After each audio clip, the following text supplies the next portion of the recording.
Saya mohon maaf sampai duduk mohon ya. Pangapunten. Assalamualaikum warahmatullahi wabarakatuh.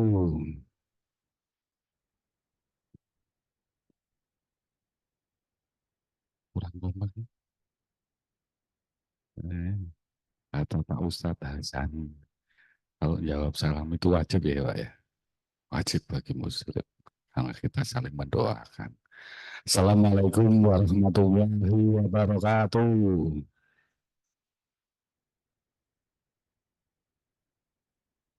Tadi udah makan belum ya? Udah makan belum ya? Udah dimakan belum ini ya? Takjilnya. Saya ulangi lagi kalau udah makan harus semangat dong. Assalamualaikum warahmatullahi wabarakatuh.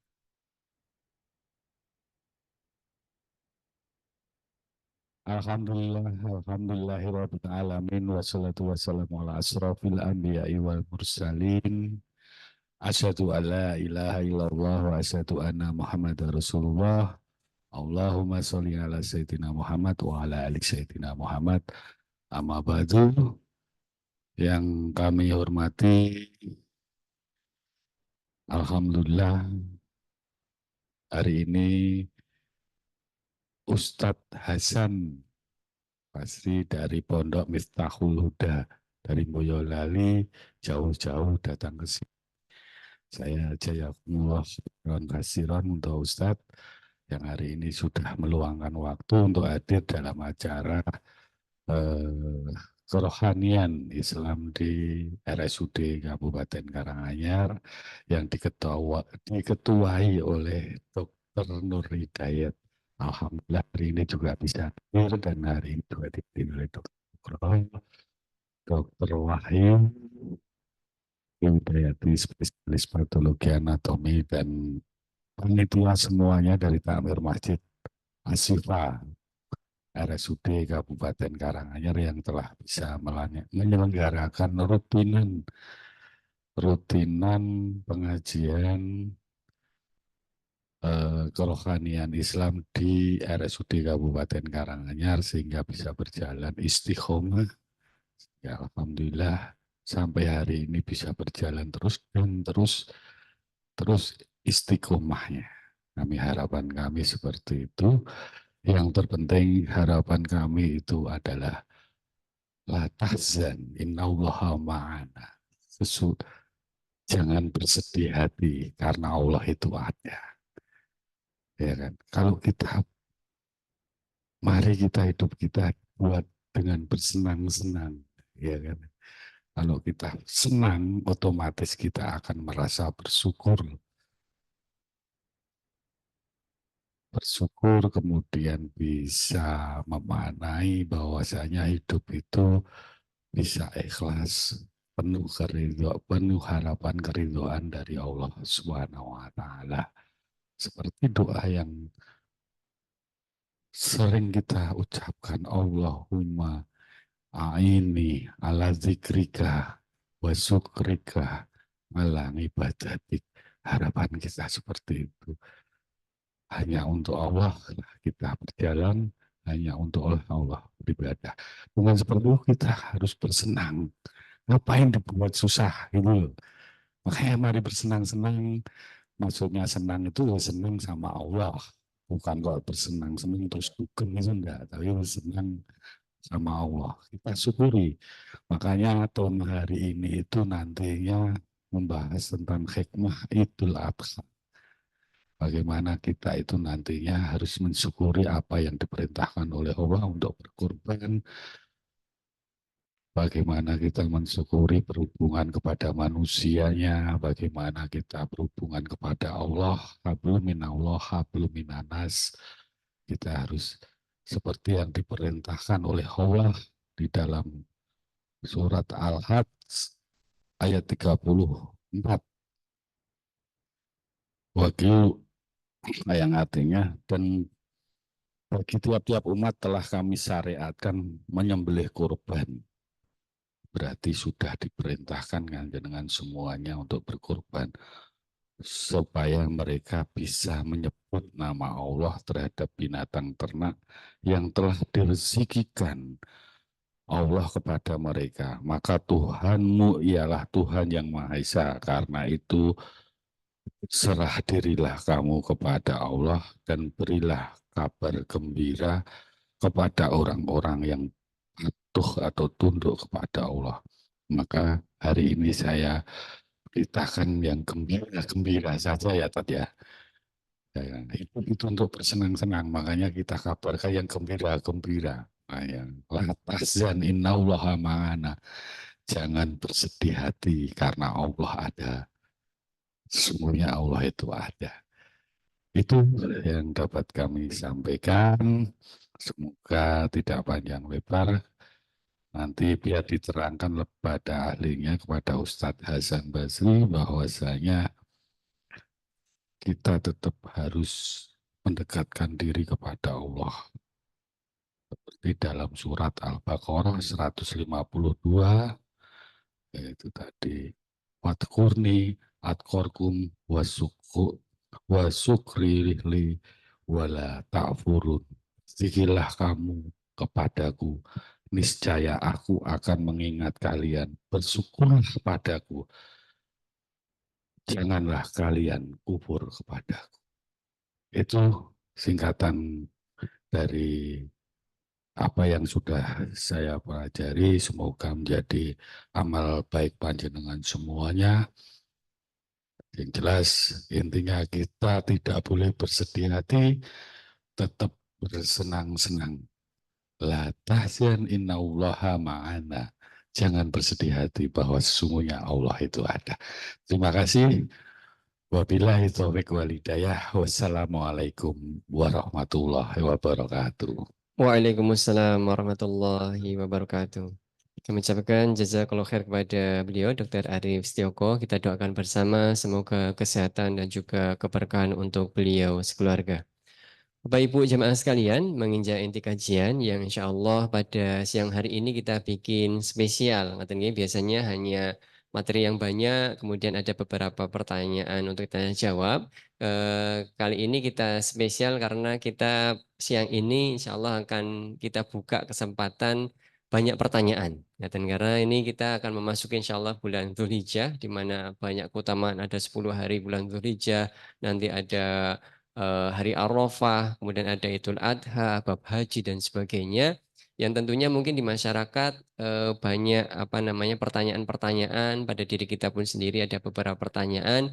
Monggo nanti bisa ditanyakan langsung kepada beliau Ustadz Hasan. Nah, beliau alhamdulillah insya Allah nggih cukup mumpuni. Beliau punya eh, 7 sanad dari beberapa kitab fikih yang insya Allah juga nanti bisa memberikan penjelasan kepada kita berkaitan dengan mungkin beberapa hal yang masih kita bingung atau ragu berkaitan dengan haji, Idul Adha dan juga lain sebagainya. Dan juga kami ucapkan jazakumullah khair, menika ada sponsor dok yang hari ini ada yang berdonasi untuk makan siang kita bersama. Alhamdulillah kita doakan semoga keberkahan dan juga kelapangan rezeki pada para donatur. Untuk menyingkat waktu pada beliau Ustaz Hasan Basri, waktu dan tempat kami persilakan. Oke, sambil Ustaz Hasan persiapan kepada Bapak Ibu sekalian yang sudah memiliki pertanyaan, bisa silahkan di-share di grup ataupun bisa dijabri ke saya ataupun juga bisa lewat ditulis di kertas. Monggo nanti bisa kami sampaikan atau kami bacakan.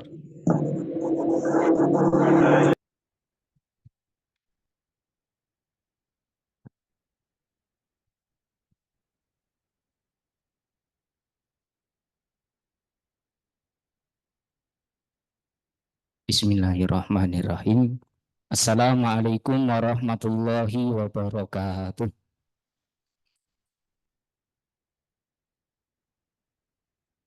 Yang kami hormati Bapak Direktur RSUD Kartini Karanganyar, yang kami hormati Bapak Ketua Kerohanian Masjid Asyifa RSUD Karanganyar, dan juga teman-teman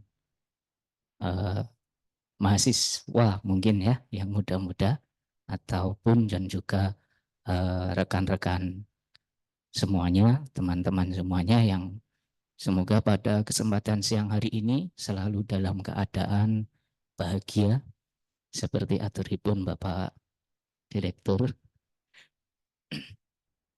bahwa kita harus selalu bahagia di dalam menghadapi segala kondisi apapun itu. Itu menjadi, maaf nih, bukan bermaksud melangkahi ilmu panjenengan yang berlatar belakang dokter psikologi mungkin begitu, itu lebih tahu bahwasanya separuh dari kesembuhan itu adalah sifat optimis. Sifat optimis itu dimulai dengan rasa bahagia. Dan separuh dari penyakit itu ketika seseorang sudah pesimis. Pesimis itu ketika dia sudah merasa sedih. Maka sedih itu separuh daripada sakit, senang, bahagia itu adalah separuh daripada kesembuhan itu sendiri. Teman-teman semuanya yang dimuliakan oleh Allah Subhanahu wa taala, ada sebuah kisah. Jadi biar tadi kok Pak Direktur salamnya 3 kali ngono kuwi apa gak bid'ah apa ngono kuwi gawe mangkel. Salame podo dipilih-pilih ngoten nggih. Dulu ada orang ketika Nabi berkunjung ke rumahnya, salam sekali gak dijawab. Sama temannya, Nabi salam kok gak dijawab piye? Salam 2 kali gak dijawab. Sampai salam yang ketiga kali baru dijawab. Ketika ditanya alasannya, kenapa? Dia jawab, saya senang kalau sering didoakan Nabi. Maka tadi ketika Pak Direktur salamnya 3 kali itu harus saya senang kalau didoakan kebaikan, keselamatan, keberkahan oleh Pak Direktur. Jadi ini besok lagi gitu nggih. Siapapun itu kok dia mengucapkan salam 3 kali ya dijawab 3 kali, enggak apa-apa. Jadi ya itu salah satunya biar tadi seumpama Pak Direktur salam kok dibilang-bilih ini rasanya kok rodok mangkel sih dek, ini tak kasih tahu biar nggak mangkel sama Pak Direktur. Masa lu sama pimpinannya dimangkelin. Ngoten nggih. Teman-teman semuanya yang dirahmati oleh Allah Subhanahu wa taala, sebelumnya atur kenal, saya Hasan Basri dari Boyolali. Kalau dari rumahnya Pak Dokter tidak terlalu jauh, mungkin hanya sekitar 7-8 kilo dari arah Colomadu ke barat Pasar Mangu. Lah saya dekat dengan Pasar Mangu ke barat itu ada pesantren besar. Tapi saya bukan di pesantren besar itu. Pesantren saya masih kecil, muridnya hanya beberapa ratus saja. Kalau yang pesantren besar yang dekat waduk itu muridnya banyak sekali. Teman-teman semuanya, rekan-rekan yang semoga dirahmati oleh Allah Subhanahu wa taala, pada kesempatan siang hari ini menjadi sebuah kehormatan bagi saya bisa hadir di tengah-tengah panjenengan yang tadi saya kira hanya terbatas, nggak banyak-banyak lah, jebule nonggon aula banyak. Saya teko sik dhewe kan lungguh depan Pak, belum tahu belakangnya lah. Setelah menghadap ke sana loh, oke ternyata. Jadi monggo yang duduknya bertiga kok rada ndesel gitu boleh maju lah nanti. Selain itu juga menjadi sebuah kehormatan pada siang hari ini saya diminta oleh panitia untuk menyampaikan materi seputar haji dan juga Dzul Hijjah ataupun kurban begitu. Tetapi karena kurangnya ilmu saya, pengalaman dan juga keterbatasan waktu, maka nanti hanya secara global saja. Untuk detailnya tentu di tempat lain. Yang pertama saya sampaikan yaitu tentang ibadah haji. Teman-teman semuanya, ibadah haji adalah ibadah utama di dalam Islam. Dan dia termasuk rukun Islam yang kelima. Rukun itu maksudnya adalah sesuatu yang bersifat penting. Rukun itu bahasa Arab, kalau di bahasa Indonesia kan itu menjadi tiang pokoknya. Seperti bangunan ini pasti ada struktur pokoknya. Nah, struktur pokok dalam agama Islam itu dibangun di atas 5 hal. Nah, yang salah satu, yang kelima itu adalah haji. Ibadah haji ini telah ditentukan waktu dan tempatnya. Maka tidak boleh berimprovisasi. Waktunya biar enggak semumpel. Semumpel itu Bapak. menumpuk, terjadi penumpukan orang dalam jumlah jutaan di bulan Dzulhijjah, maka berhaji di bulan lain, maka tidak bisa. Demikian juga tempatnya juga sudah ditentukan. Tempatnya ya itu di tanah suci, di tanah haram, tanah suci. Tidak di setiap tempat, walaupun di setiap tempat ada miniatur yang bisa digunakan buat latihan. Di Karanganyar ada Alaska, mungkin ya di Alas Karet itu. Terus ada mana lagi ya? Dulu di Masjid Agung sebelum direnovasi, setelah direnovasi saya belum banyak berkunjung ke Masjid Agung. Ataupun di tempat-tempat lain. Terkadang di masing-masing biro perjalanan haji dan umrah itu membangun miniatur untuk sarana latihan. Tetapi itu latihan, bukan tidak bisa kita hajinya dipindah ke situ, tidak bisa. Oleh karena itu, guna mendukung keabsahan pelaksanaan haji, yang mana ibadah haji itu sesuatu yang bersifat penting tadi, maka hendaknya memperhatikan syarat dan rukun serta ketentuan-ketentuan yang ada. Di antaranya adalah syarat wajib ataupun ketentuan bagi dalam ibadah haji itu Islam. Teman-teman semuanya, ibadah haji hanya diwajibkan kepada orang Islam. Maka orang yang secara agama dia bukan Islam, maka dia tidak ada syariat melaksanakan haji. Seumpama dia melaksanakan haji, hajinya dianggap tidak sah juga. Karena ada kasus beberapa waktu yang lalu itu ada orang yang menyamar gitu ya, dari negara lain bukan dari Indonesia, yang dia bukan orang Islam tapi ingin merasakan aura pergi haji, dia mau pergi melaksanakan haji. Maka yang model seperti ini ibadah hajinya tidak dianggap. Suatu saat kalau dia masuk Islam, maka dia tetap punya kewajiban baru. Bukan tidak boleh dia mengatakan, dulu saya sudah haji waktu saya belum Islam. Nah itu tidak boleh. Atau kalau monggo. Atau kalau apa ya, membuat konten haji, dia bukan orang Islam, hanya membuat ngisi konten dia saja seperti itu, maka itu juga tidak dianggap. Maka syarat sah dan syarat wajibnya pelaksanaan ibadah haji adalah Islam. Tidak ada kewajiban pada orang selain Islam. Yang kedua, balik. Maka haji tidak wajib bagi anak-anak yang belum balik.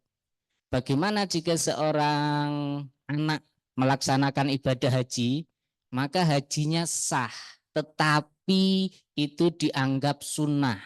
Besok kalau sudah dewasa, dia tidak boleh mengatakan, saya dulu waktu umur 7 tahun sudah diajak haji ibu saya. Itu belum boleh. Karena dulu haji yang dikerjakan waktu anak-anak dianggap sebagai haji sunnah. Dia harus berhaji ketika sudah dewasa. Atau bagaimana ketika berangkat haji belum dewasa? Dewasanya pas di sana tanggal 9 Dzulhijjah, pas wukuf di Arafah, pas wukuf di Arafah dia dewasa. Kalau secara fisikal itu dibalik, secara fisik balik itu ditandai dengan mimpi basah. Pas wukuf di Arafah, wukuf itu tidur saja boleh, Bu. Maaf saya belum bergaji, maka ini satu-satunya materi haji yang saya bawakan. Saya biasanya enggak bahas. Tapi ya semoga nanti menjadi bekal bersama begitu. Pas wukuf di Arafah tidur. Bangun-bangun mimpi basah. Kan berarti dia secara fisik dewasa. Secara akal dia normal, maka yang model seperti ini hajinya sah. Ketika berangkat belum dewasa, ketika di sana mulai dihitung haji itu kan ibadah haji itu di tanggal 9 mulai wukuf itu dia dewasa. Kalau dewasanya tanggal 14, mimpi basahnya tanggal 14 Dzulhijjah, maka hajinya belum dianggap, masih dianggap haji sunnah tadi. Yang ketiga, dalam melaksanakan haji itu dibebankan pada orang yang berakal. Ini mirip juga dengan seperti anak yang belum balik tadi. Maksudnya berakal itu kesempurnaan akal. Atau kalau ada istilah itu keterbelakangan mental ataupun disabilitas intelektual. Jadi nggak sempurna, nggak 100%. Orang yang tidak 100% itu tidak terkena kewajiban haji. Bagaimana kalau dia mengerjakan haji? Kalau dia mengerjakan haji dengan dibimbing, dengan bimbingan yang intens, pas dia mengerjakan itu pas sadar ngerti, maka hajinya sah. Jadi maaf, keterbelakangan mental, disabilitas intelektual itu kan masing-masing orang beda-beda. Ada orang yang maaf idiotnya itu ya masih bisa diajak komunikasi. Tapi ada yang orang model idiotnya itu memang benar-benar nggak bisa diajak komunikasi. Jangankan kok diajak melaksanakan haji, terkadang untuk urusan makan saja dia tidak sadar, tidak bisa mandiri. Maka untuk urusan berakal ini, ketika kita punya anggota keluarga yang seperti itu dan kita ingin mengajaknya pergi haji, maka perlu didampingi dan diperhatikan tingkatan intelektualitasnya itu tadi. Pas diajak wukuf itu sadar enggak begitu, ngerti enggak? Pas diajak wukuf lari-lari ke sana kemari enggak karuan begitu kan. Saya punya tetangga yang jamaah masjid, satu masjid dengan saya itu untuk urusan puasa diajak puasa bisa. Puasa seharian puasa. Nanti menjelang maghrib itu dia sudah ngumpulkan yang mau digunakan buat iftar, buat berbuka. Tapi kalau buat ajak sholat, nah itu sholat sedakep itu tengok gitu. Nggak bisa. Maka yang model seperti ini disesuaikan dengan tingkat intelektualitasnya. Yang keempat itu merdeka, bukan budak. Budak itu kehidupan manusia yang tidak sempurna. Maksudnya tidak sempurna itu dia saja tidak memiliki kuasa atas dirinya sendiri. Budak itu hidupnya di bawah kuasa tuannya. Di dalam Islam, dalam bab perbudakan seperti ini, diatur sedemikian rupa agar memuliakan. Karena budak itu dianggap manusia tapi bisa dijual beli, dianggap hewan tapi wujudnya kayak manusia. Itu para ulama membahasnya ini budak ini bab apaan begitu. Maka di dalam Islam, dalam bab perbudakan itu dianjurkan untuk membebaskannya. Begitu, bukan memperbudak, membebaskannya. Maka kadang istilah-istilah perbudakan itu menjadi kurang enak. Menjadi budak korporasi, menjadi budak apalagi Pak? Kayaknya saya itu kok nggak merdeka temen gitu loh. Maka yang model-model seperti itu, karena memang kehidupan budak itu tidak seperti kehidupan manusia normal. Maksudnya manusia merdeka. Kita merdeka itu kan ada pilihan. Mau ngalor ngidul ngetan ngulon tadi kayak Pak Direktur gitu ya. Mau pulang mau kemana-mana seh ngetan seh ngidul. Itu bisa. Tapi kalau budak enggak bisa seperti itu. Dia terikat dengan tuannya. Maka yang seperti ini dia tidak punya kewajiban melaksanakan ibadah haji. Kalau tuannya enggak memperbolehkan, ya enggak bisa pergi dia. Yang kelima itu adalah bekal atau kemampuan finansial. Kalau istilah di kitab itu istitoah, yaitu, nah ini yang menjadi pokok pembahasan penting dalam hal finansial, kemampuan finansial. Kemampuan finansial untuk biaya pergi, biaya hidup di sana, biaya pulang, dan biaya anggota keluarga yang menjadi tanggung jawab dia selama dia pergi. Contoh lah ini pergi haji itu 40 hari. Maka saya harus punya biaya untuk pergi, biaya hidup sendiri di sana, dan biaya nanti pulang, serta biaya yang saya tinggalkan untuk keluarga saya. Ini maksud daripada firman Allah Subhanahu wa taala di dalam surat Al-Baqarah ayat 197. Wa tazawwadu fa inna khairaz zadi taqwa. Dan berbekallah dan sebaik-baik bekal adalah takwa. Maksud takwa di situ adalah sesuatu yang cukup. Sehingga istilah haji backpacker, haji nopo niku nggih? Haji furoda, haji kur modal nekat. Engko mbok menawa ning dalan petuk wong apik mampir ke dubes, dadi kok ngomah ngayuh sepeda berdua lagi sama istrinya, begitu kan? Nah ngono kuwi pripun, Pak? Yo rapopo jane, tetapi masalahnya lah dia punya nggak perbekalan pulang perginya dulu. Yo anu Pak, nanti nek mampir di Kedubes terus menjual muka memelas itu apa, Pak? Menjual muka memelas, menjual keperjuangannya ini dari Indonesia sudah 2 bulan 3 bulan mengayu sepeda melewati tanjakan turunan ban meledos begitu. Ada orang kasihan dikasih, itu kurang baik. Yang baik bagaimana?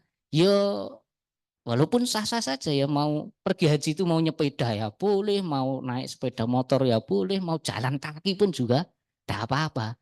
Nanti kalau pas ketemu laut Pak, ya renang, agak kuat ya nyegat kapal.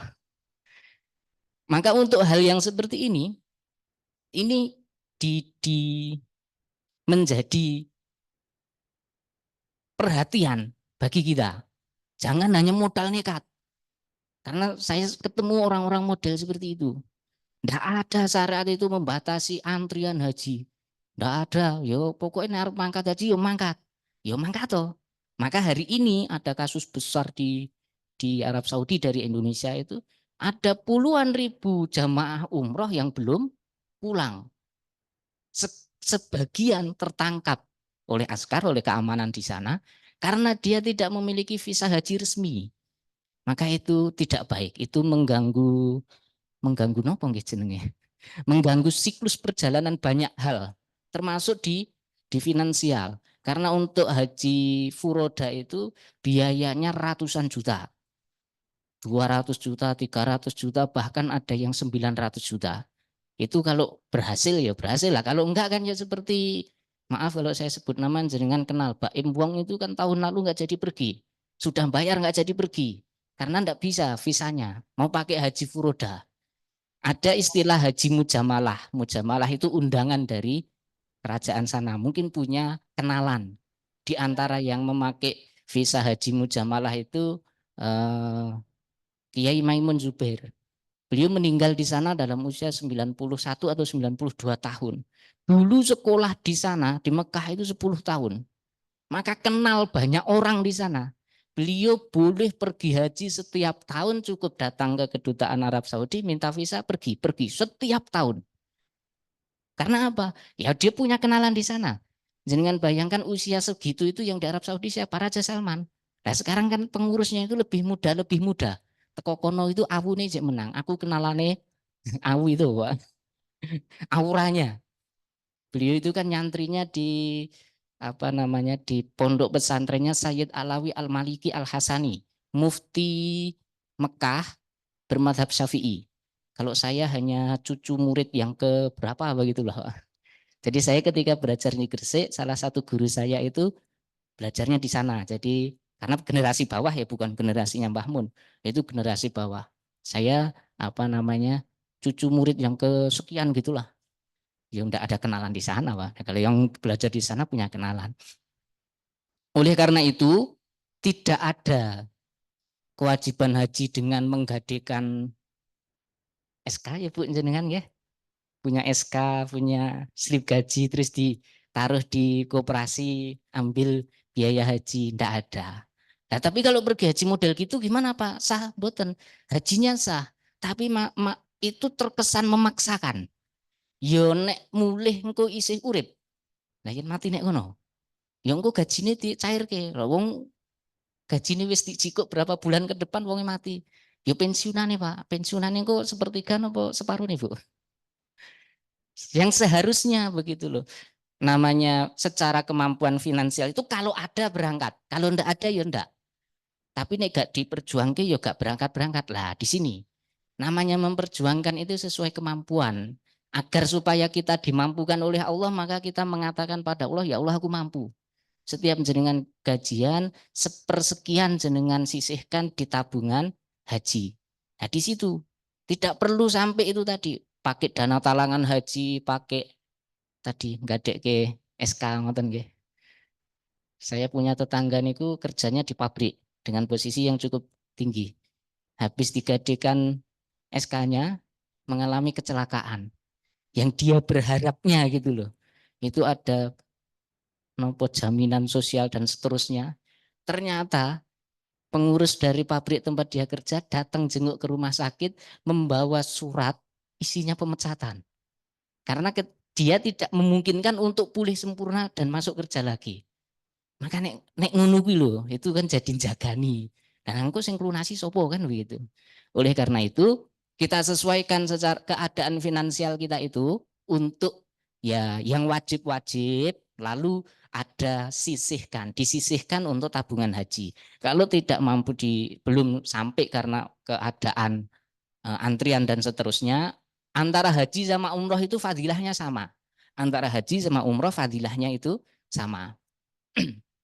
Walaupun kalau habis pergi haji pulang dipanggil Pak Haji, ngoten nggih. Nah, tapi habis pergi umroh kok di rumah juga nggak dipanggil Pak Umroh nggih.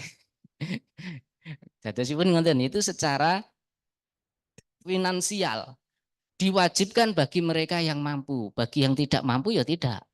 Oleh karena itu ya kita memampukan diri dengan cara tanpa harus memaksa diri. Termasuk dalam istilah istitoah atau mampu adalah mampu secara fisik, sehat badannya. Nah, sebagian besar tahun yang lalu itu jamaah haji Indonesia itu usianya lebih dari 60 tahun. Ya karena keadaan. Dulu ketika masih 40 tahun seperti saya, itu mikirin dong ke sana. Mikirin ijek go biaya anaknya. Go ijek apa? Cicilan KPR-nya belum selesai, ngoten ya. Tapi kalau sudah 50 tahun menjelang pensiun itu pikirannya wis lain. Iki kita nggo ibadah wae ngoten. Maka ada istilah badal haji, Pak. Badal haji di Indonesia ataupun secara umum ya, itu pertama digunakan bagi calon jamaah haji yang meninggal dunia. Itu baik. Tapi akan lebih baik ketika badal haji itu ditunaikan untuk orang yang masih hidup dan tidak mampu pergi haji. Contoh, saya sudah tua, tidak pergi haji, tidak bisa pergi haji secara fisik, nggak memungkinkan. Atau secara peraturan penerbangan saya itu model orang yang nggak boleh ikut terbang, entah apapun sebabnya. Lalu saya membayar orang untuk membadalkan haji saya. Maka itu lebih baik, seumpama diurut ke ngoten ya. Siapa yang lebih utama untuk digantikan hajinya? Orang yang masih hidup, sakit, tidak mampu secara fisik untuk pergi haji, tetapi secara finansial mampu. Maka dia minta orang lain untuk berhaji atas nama dia. Yang kedua ya yang orang meninggal tadi. Contohnya jenengan sudah daftar haji, sudah masuk kota tahun ini, tetapi 2 hari 3 hari sebelum terbang kok jenengan meninggal. Nah itu ada badal haji, itu boleh. Terus kemudian adanya sarana perjalanannya aman, tempat haji ya di sana. Waktu pelaksanaan haji itu dimulai sejak 1 Syawal, Bu, Pak, sampai tanggal 9 Zulhijjah niat hajinya.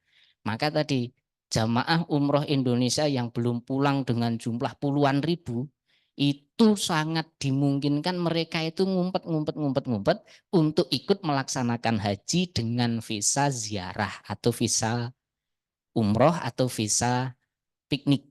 Visa piknik ini apa nggih? Ya turis. Karena di Arab Saudi memperbolehkan itu juga. Yang dulu enggak boleh. Dulu dibagi visa haji, visa umroh, visa turis sendiri, ada visa pelajar. Lah di Arab Saudi di perkembangan berikutnya visa ziarah, visa untuk piknik untuk itu bisa sampai 3 bulan. Maka pergi sejak Syawal, Dzulqa'dah, masuk Dzulhijjah itu visanya tidak mati. Masih berlaku. Tetapi bukan visa haji. Yang dalam beberapa hari ini ada banyak sweeping gitu ya. Kalau yang diberita itu kan dari Indonesia 37 orang yang diamankan dari beberapa bis. Kemudian yang 22 atau 24 itu dideportasi dengan blacklist 10 tahun nggak bisa masuk ke Arab Saudi. 2 orang koordinatornya itu ditahan. Yang satu masih dicari begitu ya. Itu apa namanya pembahasan kita tentang haji. Kemudian terakhir dalam pembahasan tentang haji, bagi panjenengan yang belum berangkat maka ikuti KBIH, kelompok bimbingan ibadah haji. Ya walaupun mampu mandiri seumpama lah ya. Saya dulu punya ustadz itu mampu mandiri secara finansial. Waktu itu beliau perjalanan ke Yaman. Waktu saya lupa tahunnya berapa. Ketika waktu itu ada kasus apa catering haji terlambat sampai jamaah haji lapar. Karena beliau pergi sendirian, tidak bawa keluarga. Waktu itu masih habis jualan bunga jemani, hanya menjual beberapa pohon bisa pergi haji. Beliau pergi karena perjalanan ke Yaman. Waktu itu belum perang. Di sana beberapa hari karena punya kenalan di sana. Nah, pergi haji dari Yaman. Ketika pulang kita tanya, jamaah haji pada kelaparan, Ustadz tahu enggak? Ya enggak tahu, wong saya itu makan ya jajan sendiri, pakai uang saya sendiri. Saya mau cari warung ya ngerti bahasa Arab ya jajan sendiri, enggak nunggu apa namanya catering. Jadi yo saya aman-aman saja. Lah kok pulang-pulang orang pada cerita jamaah haji kelaparan. Di tahun berikutnya 2 atau 3 tahun beliau bawa rombongan sekeluarga, bawa ibunya, bawa istrinya, bawa anaknya, termasuk membadalkan bapaknya karena bapaknya sudah meninggal. Begitu ya. Jadi bagi jenengan yang punya perencanaan untuk melaksanakan ibadah haji, saran saya ikuti KBIH, ikuti pedoman-pedoman pelaksanaannya. Ibadah haji itu intinya hanya di tanggal 9, 10, 11, 12, 13. 5 hari tok. Nanti tanggal 14 Dzulhijjah itu sudah boleh pulang. Tapi kenapa kok harus sampai 40 hari atau 35 hari, di beberapa negara itu 45 begituan itu? Ya karena antri terbang no. Itu nanti pun di bandara itu sudah sangat memungkinkan setiap jam itu ada penerbangan.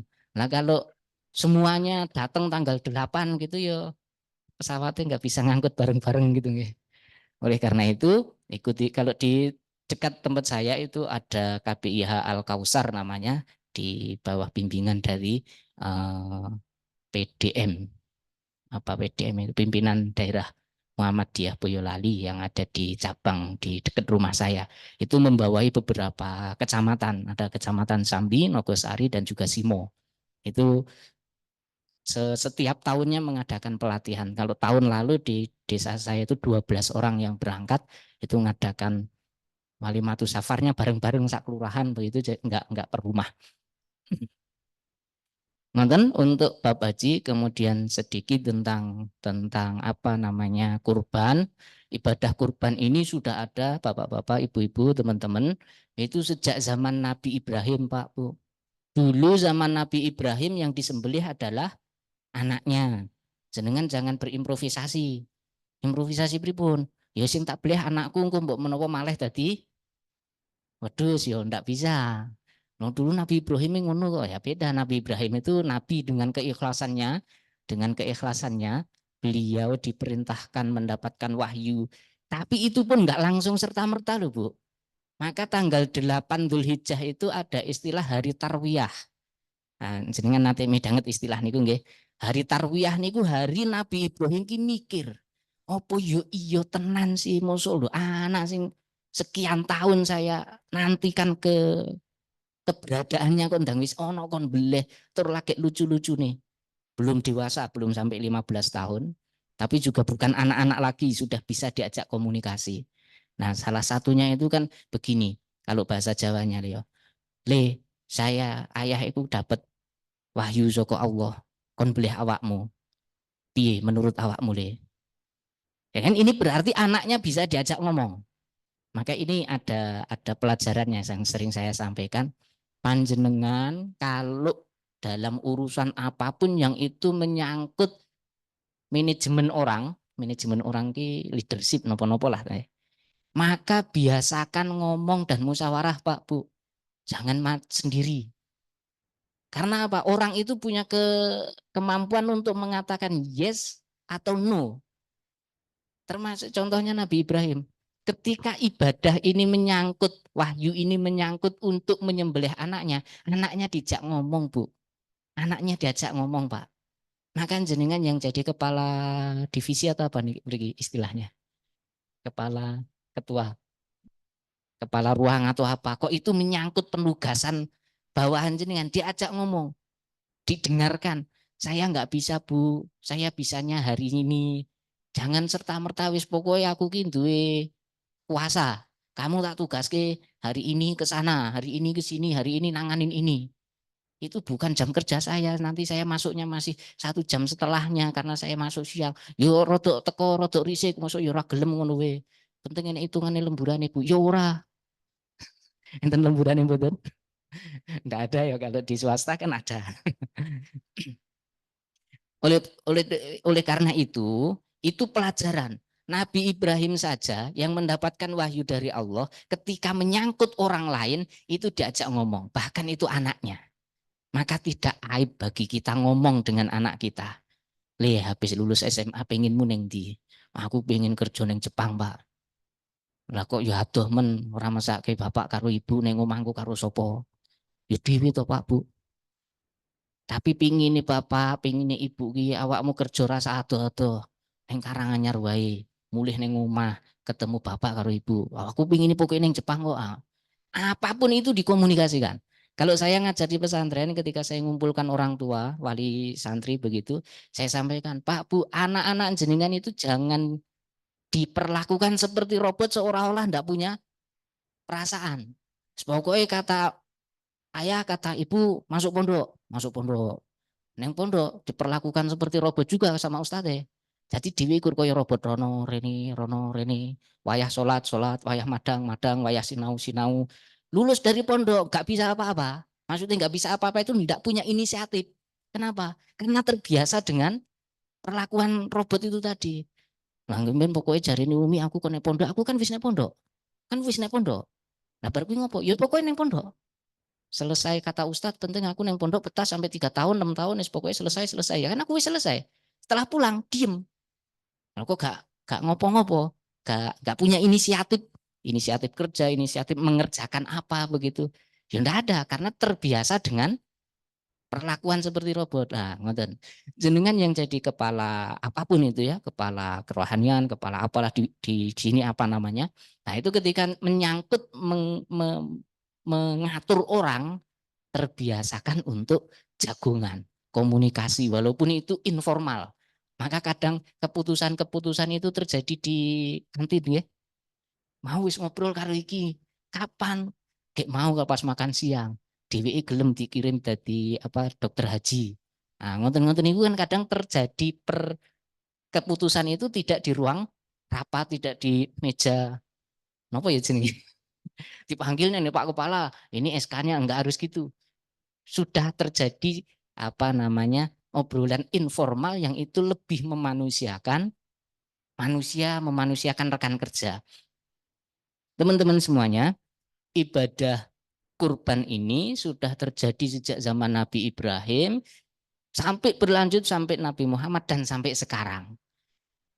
Kalau perintah pada Nabi Ibrahim yang disembelih anaknya, lalu oleh Allah diganti dengan kambing. Maka dalam syariat ini hewan yang disembelih untuk kurban itu menurut kurban syariat Nabi Ibrahim itu 3. 1, menyembelih unta. Kalau tidak ada unta atau yang lainnya itu pakai yang disembelih adalah sapi. Kalau tidak ada itu kambing. Unta dengan segala jenis rasnya. Ras itu bonge. Pokoknya modelnya ngono lah, untane punuke siji, untane punuke loro yaitu unta ngoten mawon. Enek unta sing rapunan, Bu. Mbok menawa. Yang kedua sapi, sapi dengan segala rasnya. Sapi merah, sapi hitam, sapi putih, sapi merah putih, merah hitam, kok merah, hitam putih, napa nika? Sapi kalau di Boyolali itu hitam putih napa jenenge? Sapi perah dengan segala jenisnya. Nah, di bab ini oleh Syekh Nawawi Al-Bantani, kerbau itu dianggap sama dengan sapi, maka boleh berkurban dengan kerbau. Yang ketiga, hewannya adalah kambing dengan segala rasnya. Kambing sapera, kambing apa ya? Kambing kibas, kambing randu Jawa, modelnya macam-macam itu boleh. Selama itu dikenal sebagai kambing, maka ya itu yang disembelih. Waktu pelaksanaan penyembelihan hewan kurban, maaf sebelum itu, ada yang punya pendapat dan ini ada sanadnya, sanad keilmuannya. Ini pendapatnya Ibnu Abbas. Boleh berkurban dengan kalau nggak ada unta sapi, kalau nggak ada sapi kambing, kalau nggak ada kambing ayam, nggak ada ayam banyak itu nopo angsa, nggak ada angsa mentok sampai burung dan telur. Ini mazhabnya Ibnu Abbas. Apakah berkurban dengan itu boleh? Ya, ini memakai keumuman dalil bahwa di tanggal 10 hari raya Idul Adha, kegiatan yang paling baik adalah melaksanakan sholat Idul Adha lalu menyembelih. Nah, yang disembelih ini pun apa? Unta kalau ada, sapi, kambing. Lah kalau enggak mampu enggak ada, nah yang bawah-bawahnya tadi. Tapi sekali lagi ini mazhabnya Ibnu Abbas, sahabat Nabi. Tapi ya apakah seperti itu? Ya ini ada sanatnya, enggak harus diikuti. Kalau kurban menurut syariat Nabi Ibrahim, hewannya cuma 3 tadi. Kalau enggak unta ya sapi ya, kambing sudah. Ini kurban sejak zaman Nabi Ibrahim. Mengatakan. Maka nanti di masjidnya jenengan kok ada orang melu kurban sing dibeleh pitik ya kon beleh dhewe nah. Ya kono kurbanno pitikmu belen dhewe. Aku iki lho kok ya kurban pitik. Lah anu kok aku melu ngaji ning kono kae jare itu ya ora apa-apa. Jenengan mungkin wis ndek pengalaman. Bahkan enten sing paling atur berkurban dengan kuda juga boleh, berkurban dengan kijang karena kijang dianggap sama dengan kambing, ngoten niku nggih boleh. 1 ekor unta untuk 7 orang atau 7 keluarga, 1 ekor sapi untuk 7 orang atau 7 keluarga, 1 ekor kambing untuk 1 orang atau 1 keluarga. Ada yang punya pendapat unta, sapi itu untuk 10 orang. Tapi yang lebih masyhur itu untuk 7 orang. 7 orang atau 7 keluarga. Kalau seumpamanya sendiri-sendiri, nah itu juga boleh. Saya 1 orang, korban kok 1 sapi, boleh mboten? Boleh. Tapi nek lebih dari 7. Saat rumah sakit niki karyawan jumlahnya 200 urunan. 200.000 tuh kok ke sapi telu. Nah, anggotanya pinten? Anggotanya 200. Ini kurban dari karyawan Mas RSUD Kartini Karanganyar. Kurbane sapi telu sing urunan wong 200. Kepareng mboten? Mboten. Ning nek dibeleh itu mboten, Pak. Nangsal. Nah, terus dibeleh napa niki? Iki karyawan rumah sakit Kartini latihan kurban. Latihan. Sing nomor kalih pengen mangan daging sapi bareng-bareng di dibeleh bareng ken ada kebersamaan di panitiane bareng mateng pangan bareng-bareng sak keluarganipun. Ada kalau di tempat lain namanya family gathering ngoten nggih. Nah, ini family gatheringnya acarane beleh sapi. Ngoten nggih niku beberapa ketentuan hewan. Waktu nyembelihnya itu di tanggal 10, 11, 12, 13 Dzulhijjah. Walaupun ada yang punya pendapat hanya tanggal 10 tok. Di kabeh dibelih di tanggal 10. Soal makan habisnya sampai kapan? Sampai kapanpun ndak apa-apa. Jadi nggak ada harus habis 3 hari, 4 hari. Jenengan punya kulkas, punya apa? Diawetkan atau diawetkan dengan model olahan apapun kan bisa awet nggak sampai setengah tahun. Kemarin saya ngisi di tempat lain itu di kulkasnya dibuka masih ada Pak setengah tahun gitu. Itu masih ada daging yang tahun lalu setengah tahun nggak habis. Daging tak ajiku isi sidik Pak. Tidak harus habis di hari tasrik. Terakhir menyembelih hewan kurbannya itu di tanggal 13 Dzulhijjah setelah asar sebelum maghrib begitu. Soal makannya nanti habis maghrib dan seterusnya itu lain hal lain cerita. Terakhir yang saya sampaikan untuk pembagiannya Nabi tidak pernah membuat ketentuan pasti. Oh cara baginya kudu ini tidak. Tetapi disesuaikan. Karena Nabi pernah berkurban 1 ekor unta disembelih minta tolong orang lain yang menyembelih yaitu Imam Ali. Imam Ali dimintai tolong nyembelih gak dibayar. Ini unta dibagi-bagi sekitar sampai 100 bungkus kalau sekarang ya, 100 bungkus. Itu semuanya dibagikan. Maka bolehkah hewan kurban dibagikan semuanya? Boleh. Separuh dibagikan, separuh dimasak sekeluarga di rumah. Boleh mboten? Boleh. Sepertiga dibagikan ke tetangga kanan kiri, fakir miskin. Sepertiga diberikan teman kerja orang kaya. Sepertiga dibawa pulang juga boleh. Maka dalam hal ini tidak ada pedoman khusus dalam pembagian daging hewan kurbannya itu. Tidak harus sepertiga dibawa pulang. Yang kurban tidak harus sepertiga. Sidik saja boleh. Hanya ngambil sepotong ati sama sepotong lidahnya, boleh, ya boleh saja. Tidak harus ngambil sepertiga. Orang kaya boleh menerima daging kurban, betul? Boleh. Nek seumpama ini saya membuat ilustrasi di kampung saya ini terkadang tidak ada hewan kurban banyak gitu ya. Nah itu seumpama cuma ada satu kambing yang kurban. Di kampung saya ada sekitar 30 kakak yang muslim 20 kakak.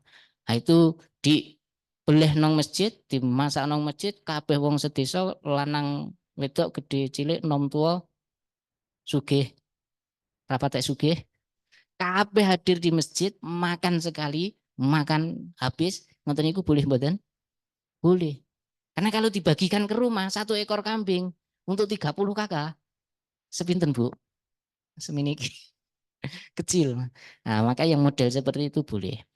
Ngoten nggih, orang kaya juga boleh. Bahkan maaf ngapunten, daging hewan kurban diberikan kepada orang non muslim pun itu juga boleh. Mekaten.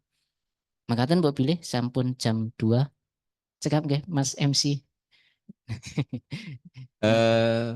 Demikian ini karena keterbatasan waktu memang kami kemarin berpesan untuk materi sedikit saja Ustaz. Ini karena alhamdulillah sudah ada 10 pertanyaan Ustaz.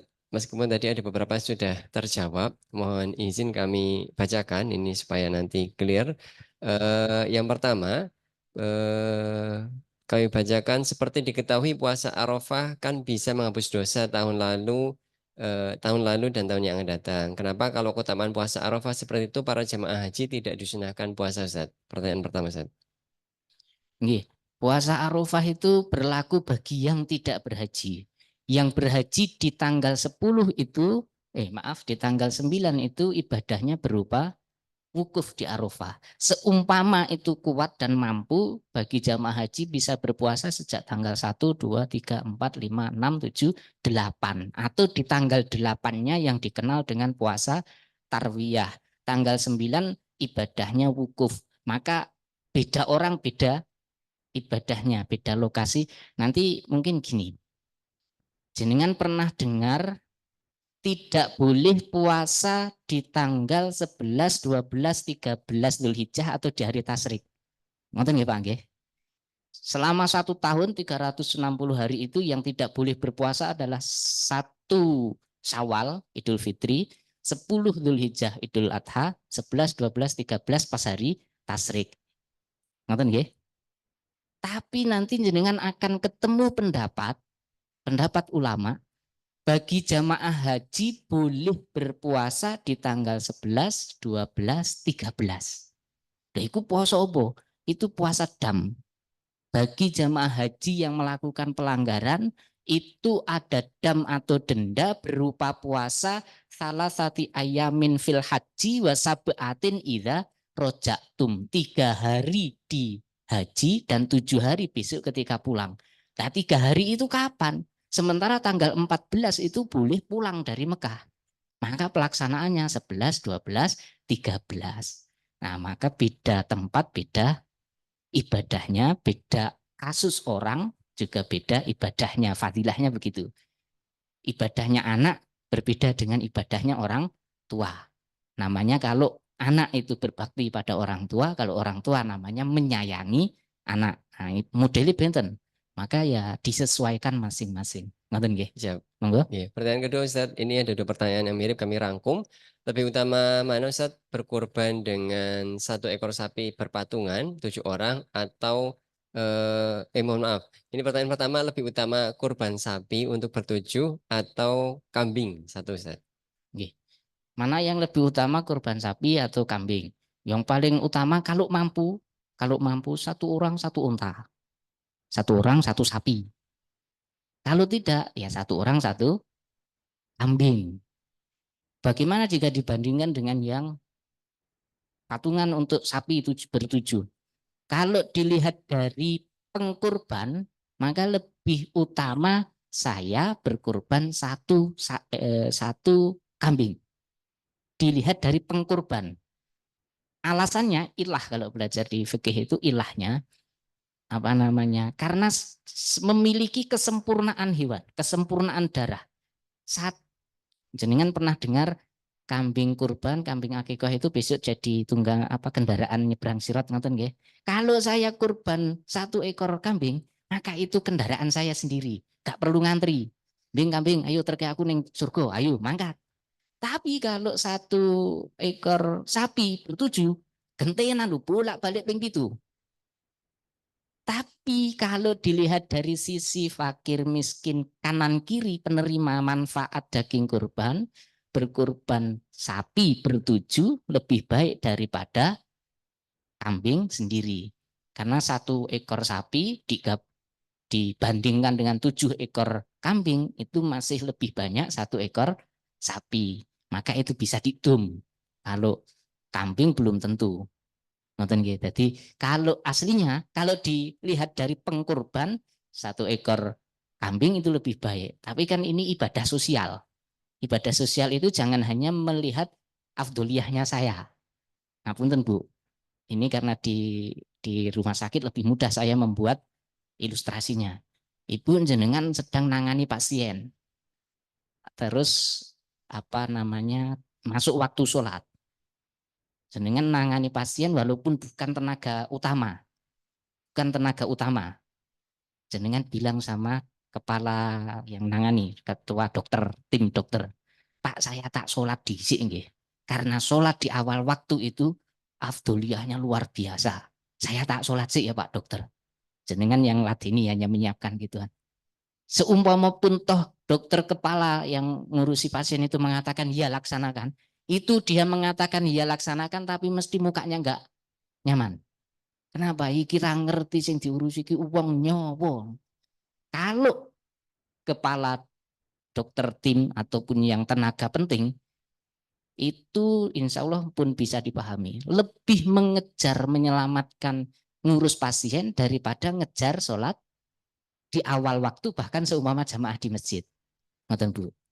Jadi jenengan 1 tim ngadepi 1 pasien operasi sesar atau operasi apalah, istri saya terakhir itu operasi ambien begituan itu. Nah itu ya tim dokternya kan ada kepala, ada yang begitu kan. Nah itu walaupun masjid adzan yo pasien ini ditinggalin lenger-lenger.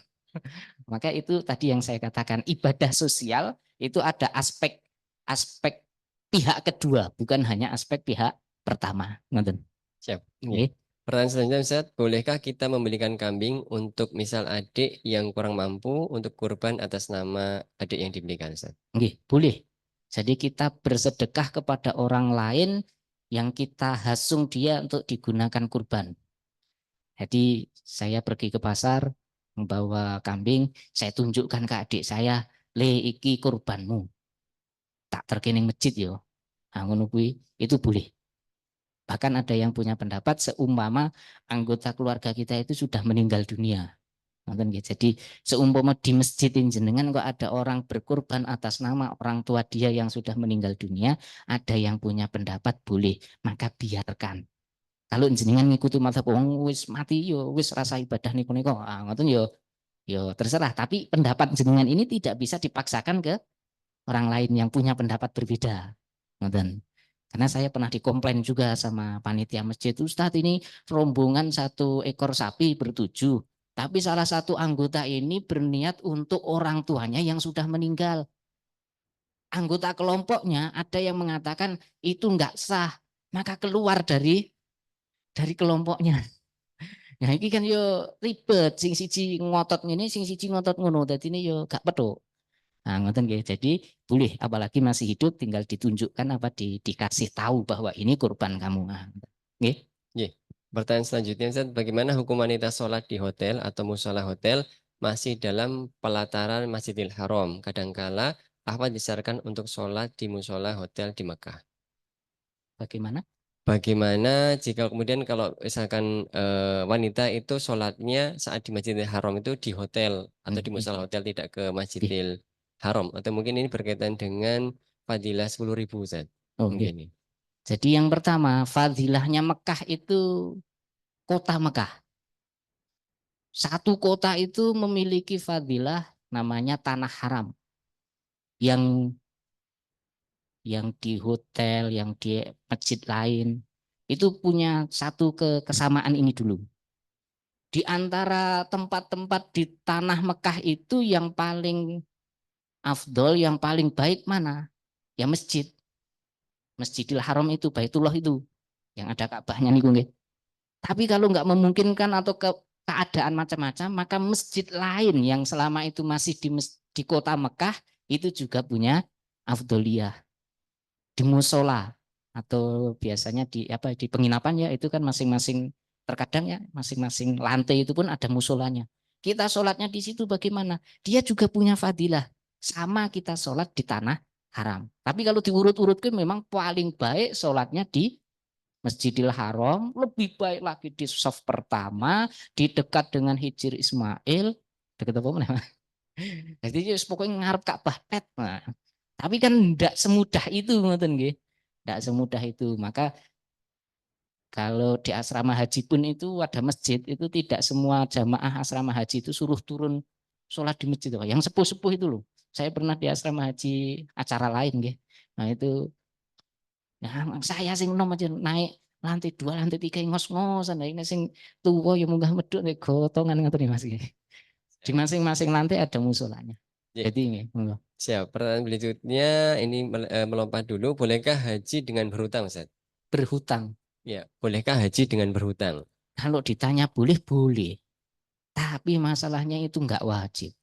Kalau bisa hidup itu bebaskan diri Anda dari hutang. Seneng-seneng urip Pak Bu. Jenengan ranti hutang Pak. Duwe. Saya pernah hidup tanpa hutang. Tahun 2020, pokoknya apa kalau orang itu resonansi atau apa itu ya. 2020 KP hutang lunas. 2020 saya enggak punya hutang. Akhir 2020 kok mosok yo gur ngenang ini. Saya bangun rumah. Bangun rumah itu kan kalau modele ngelumpuki duit sih, nah 10 tahun itu nek gak kesenggol-senggol uangnya ya. Ya gak bangun-bangun. Nah, saya nyinggol konco saya, bikin. Nah, sampai sekarang belum bisa lunas. Jadi semoga nanti 2026 hidup tanpa hutang lagi. Amin. Jadi pokoknya urip tanpa hutang ki nyaman Bu, gak takut dino setu nek debt collector teko nek dalan numpak pit motor engko dicegat wong, pit motore cash kok ngoten nggih. Siap. Ini rahasia. Saya pergi-pergi itu pit motor saya ada BPKB-nya, Pak. Nah, enggak dicegat debt collector. Nah, BPKB wis tak cekel kok jadi cegat. Saya belinya dari orang gitu kan. Dari apa? Buka langsung dari di tangan kedua. Siap. Ngoten. Pertanyaan berikutnya, benarkah haji di saat COVID dianggap tidak sah karena tidak mendekati atau menyentuh Ka'bah, Ustaz? Oh, tetap sah. Tetap sah. Karena dulu pernah Hajar Aswad itu hilang, Pak. 20 tahun. Dan itu tetap berhaji. Tetap ibadah haji tetap ada. Dan namanya orang itu kan ya punya persepsi mencuri. Kalau dulu awal apa namanya di Indonesia cerita yang sepuh-sepuh itu kadang itu nopo nyuwek kiswah, nyuwek nopo karpete Masjid Madinah itu kan sekarang ini ada pas musim dingin ngeten ini mukayif niki jadi hangat, pas musim panas jadi dingin. Jadi enggak ada, kalau dulu kan pendinginnya karpet itu untuk menahan. Maka itu tetap sah, ngoten. Iya. Ngoten. Berikutnya, ketika berkurban tidak boleh menggunting atau memotong kuku. Bagaimana dengan menggigit kuku tanpa sengaja? Ini ada dua pendapat. Jadi pendapat pertama, ketika sudah tanggal 1 Zulhijjah, berarti besok lusa nggih. Nek Idul Adha tanggal 17 kan berarti tanggal satunya besok tanggal, nah pas tanggal 8 kan besok lusa. Nah itu sudah mulai tanggal 1, maka bagi kita yang sudah punya niatan berkurban sejak tanggal itu, tidak diperkenankan, walaupun tidak berdosa, ya, tidak diperkenankan untuk memotong rambut, memotong kuku. Ini dua pendapat. Satu, yang tidak boleh dipotong rambut dan kukunya adalah rambut dan kuku hewannya. Pendapat pertama, karena ada kebiasaan bulu kambing itu dijual sendiri kan laku. Kalau saya sudah punya niat sejak tanggal 1, oh kambing ini mau saya kurbankan, maka tidak boleh saya longi. Wulune tak dol dhewe. Geni cek rodok baten-baten sithik. Tidak boleh. Yang kedua, orangnya. Orang yang mau berkurban ketika sudah masuk di tanggal 1, maka tidak diperkenankan walaupun tidak sampai batasan haram. Tidak diperkenankan potong kuku, potong rambut, rambut manapun termasuk kumis dan jenggot dan sejenisnya. Tapi bagaimana yo? Apakah sampai dosa? Enggak. Ngoten nggih. Jadi itu larangan itu tidak sampai haram. Ngoten. Satu pertanyaan Ustaz, yang lain nanti insya Allah mohon izin dijawab via WA Wawan Ji. Oh, ngoten. Dan yang terakhir, pertanyaan terakhir, walimatul safar untuk jamaah haji sebenarnya sunnah atau bagaimana Ustaz?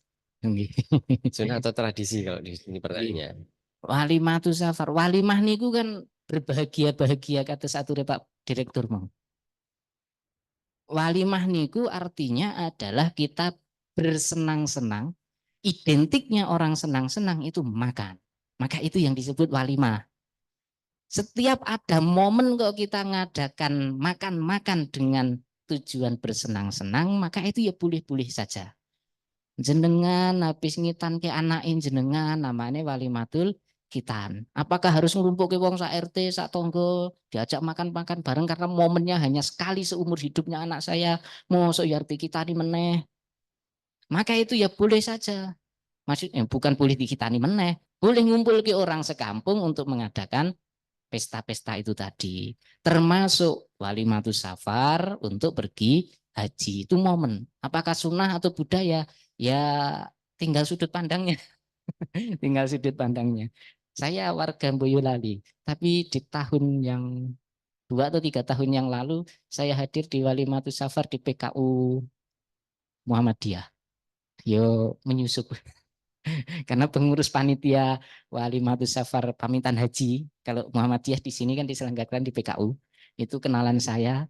Nah, di sini mau ada pengajian Ustaz, katuran beriki. Oke, pokoknya kon moro gratisi mulih kei pangan itu seneng.